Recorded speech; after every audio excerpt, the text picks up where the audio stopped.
Zdraví vás Biker.2.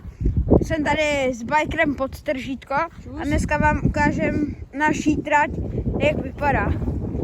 Tady máme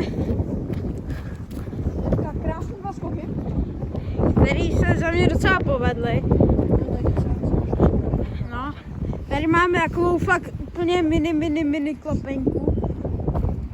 Tady ta cesta jako to se ani nejezdí, ale pak tady jedeme, tady máme docela dobrý sjezd, kde naberete rychlost na ten obrovitánský skokánek. A tady už se pak sjíždí ze všech cest. Tady máme další cestu, jakoby, že zase z hora, odkud jsme šli. Tady máme náš bunkr a krásnou klopenku. a tady ta klopenka, ta už je mnohem větší a za mě se strašně moc vydařila. A když vám to takhle přiblížím, tak je docela vysoká. Takový 30 centiáků. Možná tak, no.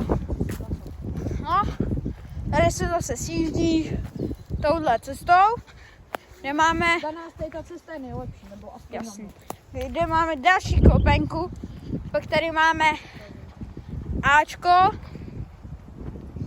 Já takhle, když vám to vezmu. Pokud nevíte, co je Ačko, tak je to lavice. Je to taková lavička, kterou předjíždíte a skáčete po ní.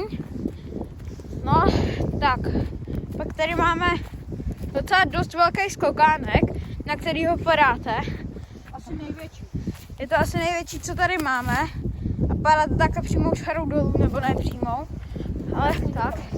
Tady odsaď můžete rozjíždět tamhle na cestu, kde jsme si ukazovali ten první skok. A teď tam mám kolo, tak to moc není vidět. A jo, tady jsou ty.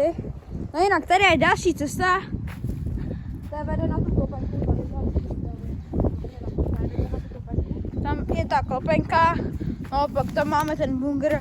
A to bude pro toto videjko vše, sice krátké, ale děkujeme za pozornost. A můžete dát i odběr na můj kanál Luša Podtržítko 196, kde natáčíme i hry.